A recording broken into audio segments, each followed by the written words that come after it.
Em junho de 2026, a gente atingiu uma marca histórica na distribuição, ou melhor, na concentração de riqueza no mundo. O Elon Musk se tornou, mesmo que temporariamente, o primeiro trilionário da história da humanidade, pela famosa lista de bilionários da Forbes. Ou, pelo menos, o primeiro trilionário que a gente reconhece como tal porque aparece nessa lista com o seu dinheiro quantificado ou extrapolado.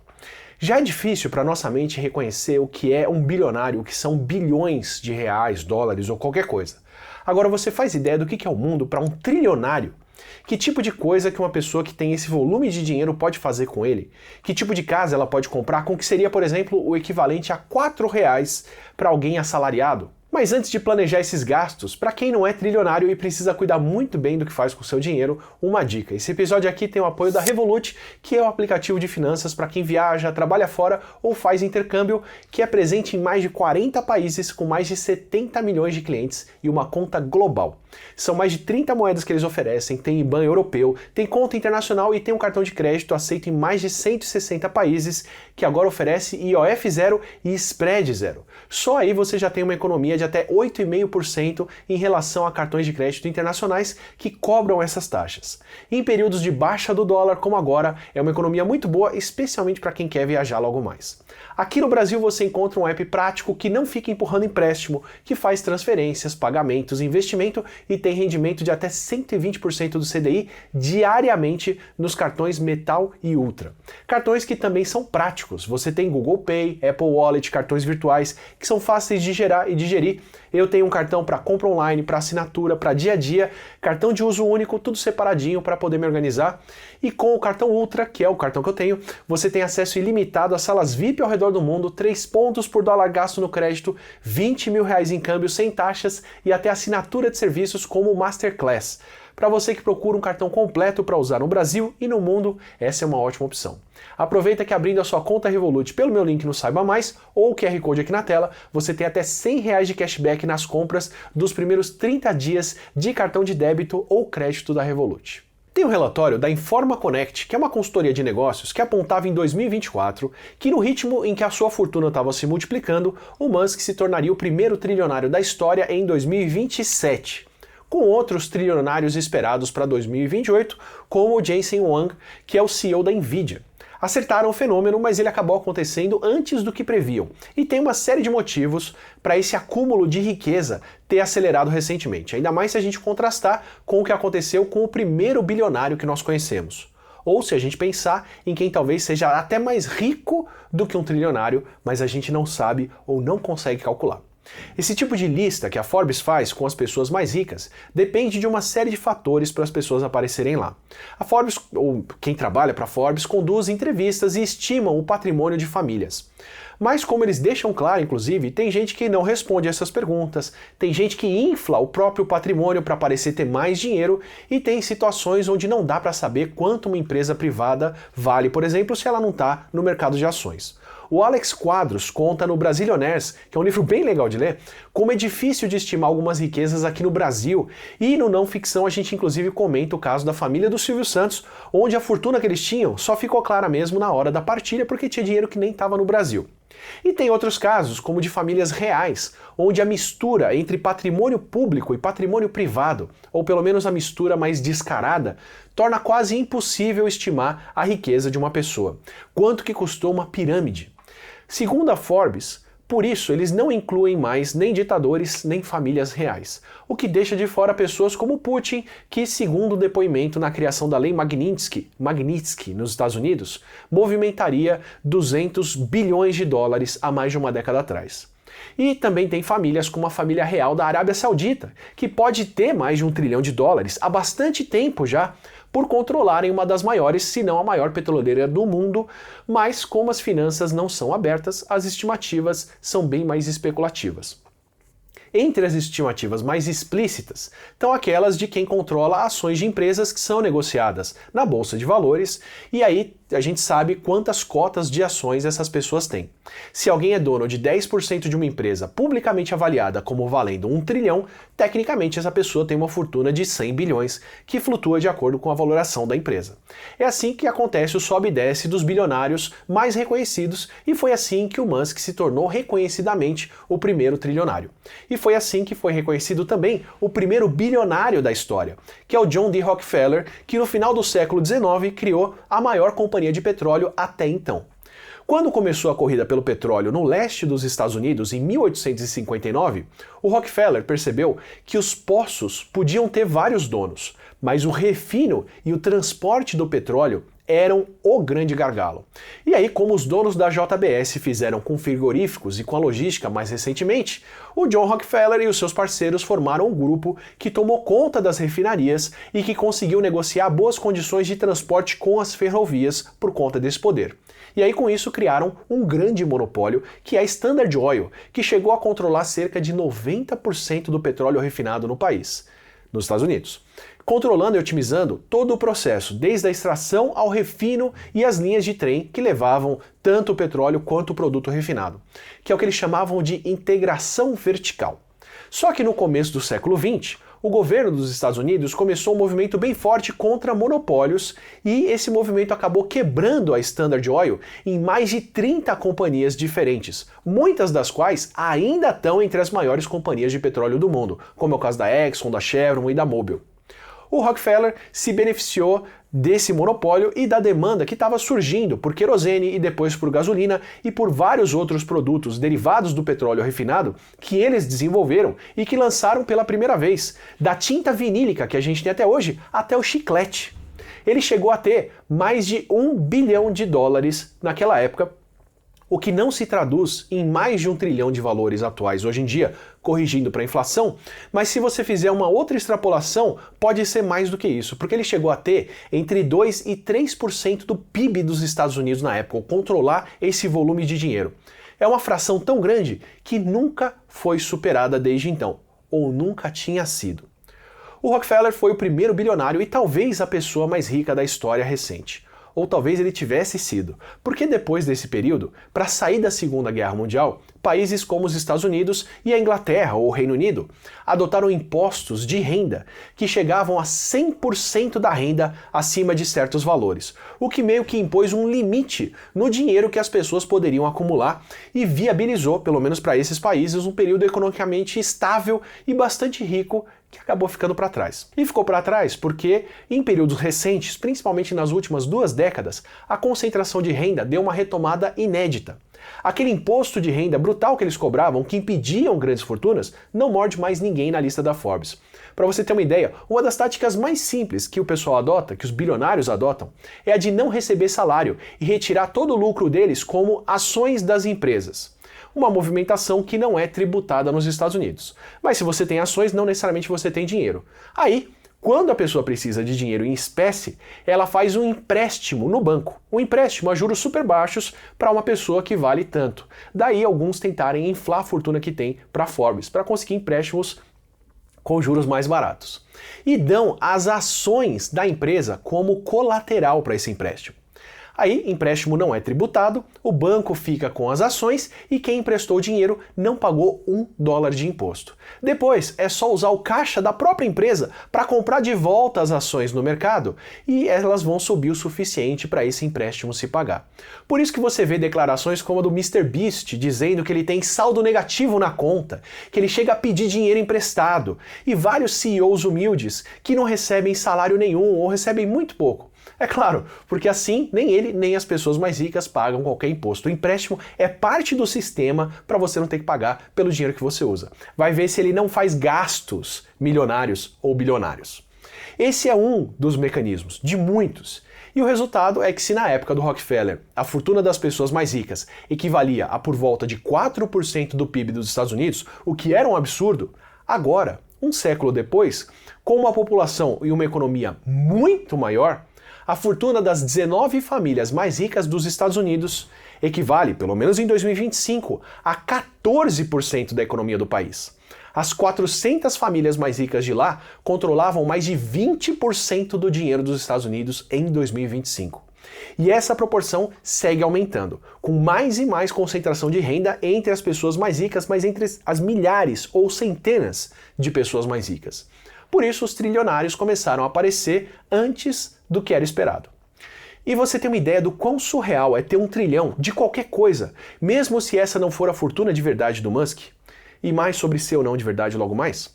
A gente não é bom nem em pensar com números grandes. Eu lembro que na graduação tinha um amigo que trabalhava com comportamento de aves, que comentou comigo que tinha aves que pareciam não contar números como mais do que 5 ou mais do que 6. É meio que como se elas contassem assim: 1, 2, 3, 4, 5, 6, muitos. Se uma ave dessas tem 6 ou 7 ou 8 ovos no ninho e um desses ovos desaparece, ela não manifesta nenhum sinal de que percebeu.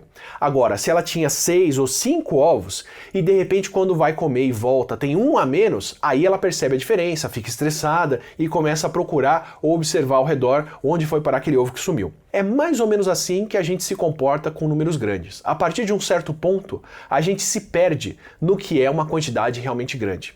Se você pedir para as pessoas que aprendem uma matemática linear, como a que a gente aprende na escola, a distribuírem os números de 1 a 10 numa linha, o que a maioria das pessoas tende a fazer é dar a mesma distância entre os números, como se elas estivessem colocando as medidas numa régua, de 1 em 1 centímetro. Agora, se você falar com pessoas de culturas que não ensinam números dessa forma, por exemplo, o que indígenas Munduruku da Amazônia fazem é dar mais ênfase ou colocar mais distância nos números menores. O 2 é o dobro do 1, então eles davam uma distância bem maior entre o 1 e o 2 do que, por exemplo, entre o 8 e o 9, onde a distância relativa é menor. É como se grandes números precisassem ser muito diferentes para serem vistos entre si como números tão diferentes quanto 1 e 2 podem ser. A gente faz o mesmo com números altos ou com conceitos mais abstratos, como tons musicais. Então, a nossa cultura até dá uma enganada, já que a gente pensa em fazer contas com números grandes, mas é difícil demais entender o que realmente quer dizer uma quantidade dessa. Então vou usar uma analogia, uma das que eu achei que eu vi como mais intuitiva para depois extrapolar o que seria ter tanto dinheiro assim para poder gastar. 1000 segundos são pouco mais de 17 minutos, são 16 minutos e 40 segundos. 1 milhão de segundos são 11 dias e um pouquinho mais de 13 horas. 1 bilhão de segundos, o que você imagina que é? São 31 anos e meio. Já 1 trilhão de segundos são 31.709 anos. Dá para reparar mais na diferença? Que você vai de menos de 1 hora, para algumas horas, para alguns dias, para milhares de anos? Se você gastasse R$1 por segundo e tivesse 1 bilhão de reais na sua conta, você levaria mais de 31 anos para esgotar sua conta, enquanto o milionário ficaria sem dinheiro em menos de 2 semanas. Agora, se você tiver 1 trilhão na sua conta, a sua família, seus descendentes, teriam quase 32 mil anos pela frente com o dinheiro na conta gastando nesse ritmo. É claro que esse dinheiro do Musk não existe de verdade, no sentido de que é uma estimativa do quanto ele pode ter acumulado com base no valor das ações das empresas das quais ele é acionista. E logo mais eu entro nessas nuances. Mas você faz ideia do que é o poder de compra de alguém que faz o dinheiro que ele fez nesse período, que seja para fazer um empréstimo? O salário mínimo no Brasil, no começo de 2026, contando o 13º, equivale a receber por volta de R$21 mil por ano. R$21.073.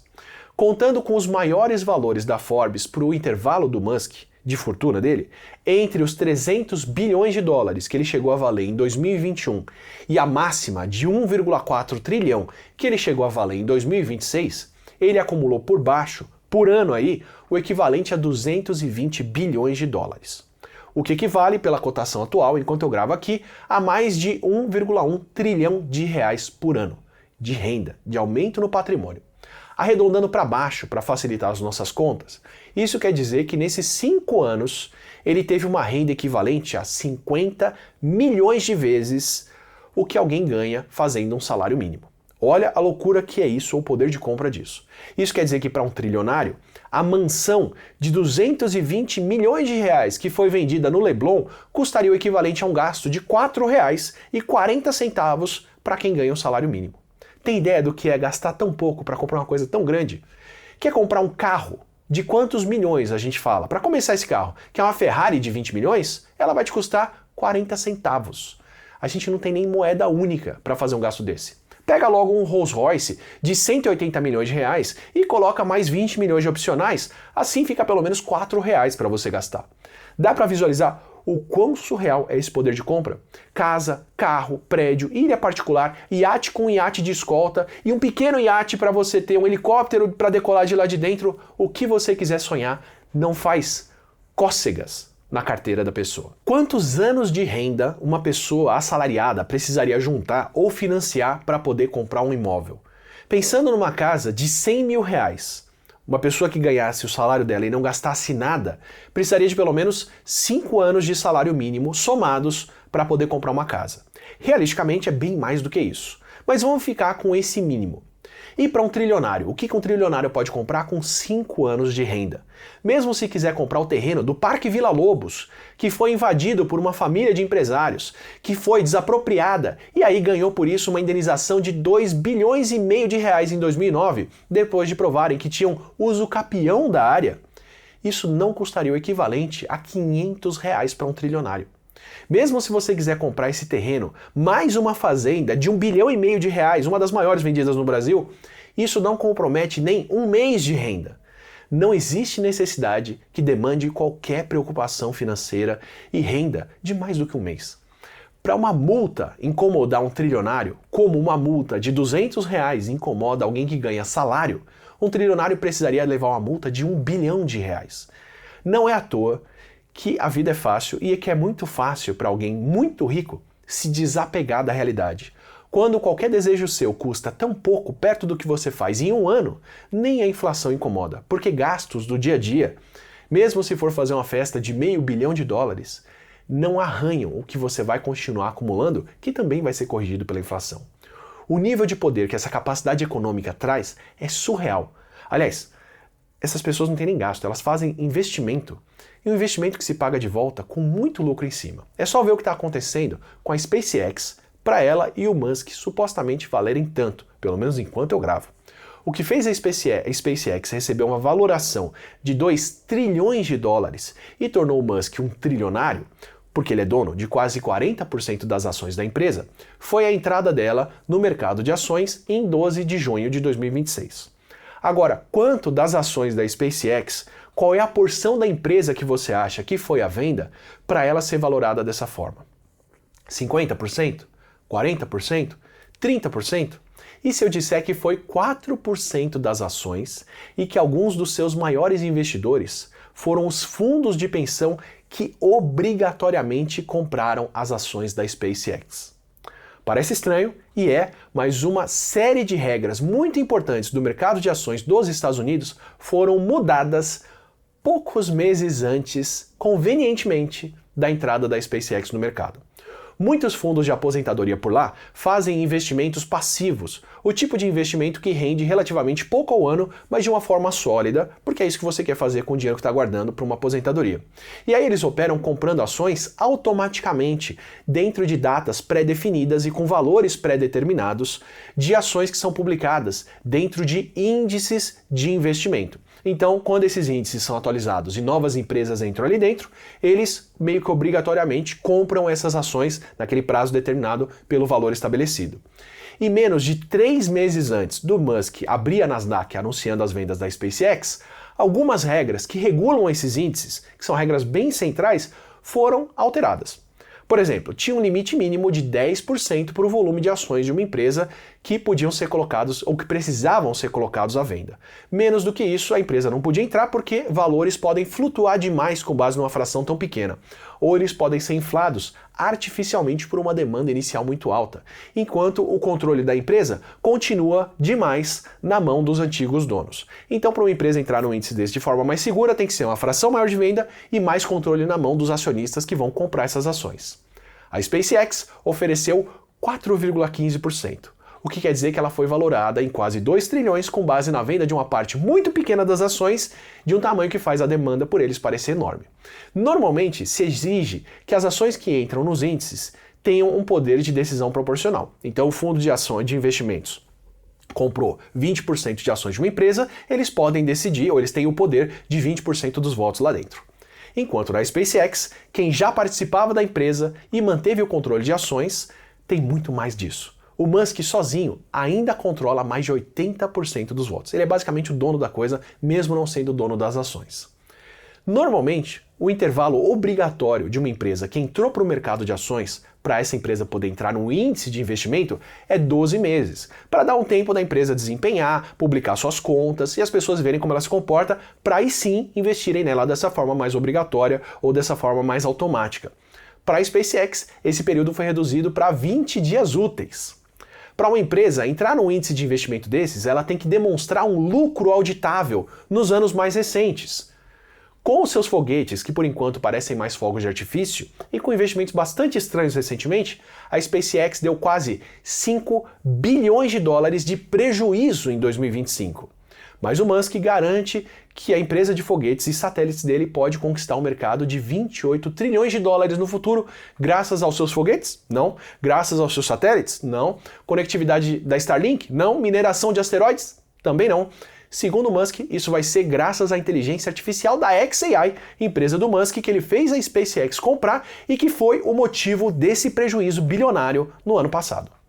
É isso aí, o cara que promete um carro que se dirige sozinho para o ano que vem, há mais de 10 anos, que prometeu 1 milhão de Cybertrucks vendidos, sendo que foram menos de 50 mil vendas, que agora promete que a sua empresa de carros, que não lança mais carros, na verdade faz robôs humanoides que vão vender mais de 1 trilhão como o Cybertruck, o cara que promete caminhões elétricos produzidos ano que vem desde 2018 e só em abril de 2026 que começaram a ser fabricados, o cara que promete que a SpaceX já teria mandado 5 foguetes para Marte em 2026, mas até agora eles explodiram, a pessoa que demonstradamente vem fazendo cada vez mais promessas, cada vez mais vagas e menos atingidas, agora promete que o mercado da sua empresa, que acabou de entrar na Bolsa de Valores, é mais de 10 vezes maior do que eles podem demonstrar como factível usando o que ela realmente produz. E aí, essa dita empresa entra na bolsa com exceções inéditas que colocam ela em índices para captar dinheiro de quem não controla onde o dinheiro é investido, como aposentados e pensionistas. Com uma das compras mais apressadas que se viu, sem demonstrar lucro nenhum, só prejuízo. Coincidentemente, e logo antes de outras duas grandes empresas de inteligência artificial, que são a Anthropic e a OpenAI, entrarem na bolsa de ações em condições que seguem tão obscuras quanto a SpaceX ou mais, porque esses publicaram relatórios de transparência confidenciais e estão sendo super apressados e contando com a mesma mudança de regras que beneficiou a SpaceX. Mas isso aí não tem nada a ver com a bolha financeira de IA estourar logo mais e estarem enchendo o bolso antes de fugir, não. É só coincidência estarem todos correndo ao mesmo tempo para entrar na bolsa de valores, enquanto dão um jeito de apresentar algum balanço financeiro positivo para o período. Sente aquele cheirinho de trambique de venda de títulos podres do Banco Master para fundos de pensão? Falando nisso, sabe o que mais o poder de compra de um trilionário traz? O poder econômico, político e o poder de influenciar o discurso público em uma escala insana e muito mais chique do que a de trambiqueiros bilionáriozinhos aqui do Brasil. Aqui o Vorcaro teve que pagar para abafar os jornais do que ele fazia. Já para quem tem o poder de compra trilionário, dá para comprar o Washington Post, que é um dos jornais mais tradicionais dos Estados Unidos, por 250 milhões de dólares, o que é o mesmo que um assalariado gastar 250 reais no mercado. Compra e demite esse povo chato que só critica e, e não escuta você. Quer comprar uma rede de TV própria, como a Rede Globo, avaliada em mais de 15 bilhões de reais? São 1.500 reais. Por que você não arredonda e compra o algoritmo do TikTok, a Paramount, a CBS+. Quer comprar uma rede social como o Twitter por 42 bilhões de dólares? São 4.200 reais. É o mesmo que comprar um celular da Apple. Isso se você quiser ser o único comprador, porque se você organizar um bolão, você pode gastar muito menos e depois devolve isso em serviço prestado. Aliás, gastar não, investir.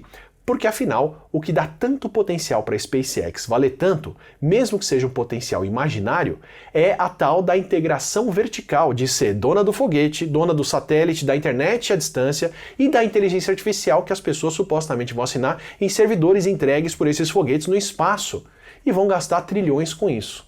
É a mesma integração vertical que fez a Standard Oil ser quebrada por monopólio. E se você quiser evitar essa condenação por monopólio, o poder de compra trilionário também ajuda. Para que pagar 30 milhões de dólares para comprar presidente do Senado, que seria o equivalente a gastar 30 reais para alguém com salário. Por que você não arredonda logo para 250 reais e compra a eleição do presidente, como o Musk admitiu que fez quando brigou com o Trump? Assim você pode criar o seu gabinete de governo Doge e com ele cortar todas as agências regulatórias que teriam chance de atacar suas empresas ou seu monopólio ou seus golpes, suas transações financeiras. Assim você transforma 400 bilhões de dólares em 2024 em 1 trilhão e 400 bilhões de dólares em 2026. E nessa, o Musk se torna um trilionário com a extrapolação de que a Tesla um dia vai vender milhões de robôs e a extrapolação de que a participação dele na SpaceX vale o mesmo proporcionalmente do que a cota minúscula que foi colocada à venda em condições estranhas, socada na goela de pensionistas, e valem o potencial de um dia ser o dono de toda a inteligência artificial que as pessoas, claro, vão usar muito em um mercado muito trilionário. Você só tem que acreditar e comprar logo, de olho fechado, obrigado, e não pensar na bolha. E não importa se o valor das ações é especulativo, pelo menos não para ele, porque é esse valor especulativo que viabiliza empréstimos que pagam as suas despesas. Afinal, ser trilionário é poder aplicar golpes trilionários e nem pagar imposto no processo. E com esse poder você ainda pode pessoalmente garantir o sofrimento de muita gente, como o Musk fez questão de garantir. Sim, porque também tem esse detalhe. Em 2021, quando ele se tornou a pessoa mais rica do mundo, um porta-voz da Organização das Nações Unidas, da ONU, disse que 2% da fortuna dele seriam suficientes para acabar com a fome no mundo. E o Musk na época respondeu que se dessem para ele uma lista de como esse dinheiro seria gasto, com detalhes, ele venderia parte das ações da Tesla e daria esse dinheiro para a ONU. A ONU respondeu com um relatório enorme, super detalhado, com tudo o que ele pediu. E de lá para cá ele ganhou mais 1 trilhão de dólares em cima da fortuna que já tinham. 6 reais aí, ou melhor, 6 bilhões e 600 milhões de dólares para ele, seria o equivalente a 600 reais para quem ganha um salário e já tem 140 mil reais guardados na conta. Só que essa é uma outra promessa que o Musk nunca cumpriu. Pelo contrário, ele usou a sua posição no governo dos Estados Unidos e o seu Doge para garantir o corte de ajuda humanitária para as pessoas que aquele pessoal que faz a tal da saudação romana também odeia e deixar pelo menos centenas de milhares de crianças morrerem naqueles países que o Trump chamou de países de merda. O surto de ebola de 2026 já é pior do que seria por conta disso. Ele teria sido detectado muito antes e combatido pelas pessoas que a UNAIDS financiava na África. E com isso, não só o ebola, mas crianças voltaram a morrer de AIDS. Esse é o poder do primeiro trilionário e isso é o que essa pessoa escolheu fazer com o poder que tem. É um cara que pode fazer uma família do tamanho que quiser, pode fazer a festa que ele quiser, pode ter o que ele quiser, pode conhecer o que ele quiser, até fora da Terra, pode resolver a fome mundial com o equivalente a 600 reais e ele escolhe passar o seu tempo fazendo o que ele faz e em outras horas tentando visitar os piores lugares ou as piores ilhas ao invés de passear no espaço. É isso que a gente está servindo para hoje. Se você quiser outras conversas como essa, aproveita, se inscreve aqui no canal, assim você recebe os vídeos regulares e o Não Ficção, nosso podcast de ciência do dia a dia com especialistas que também tem ótimos papos sobre muita coisa como riqueza, tributação, acúmulo de poder, famílias tradicionais e muito mais aqui no Brasil e no mundo. A gente se vê numa próxima, sempre de humanos para humanos. Embora às vezes não tenha muita humanidade no que a gente está vendo.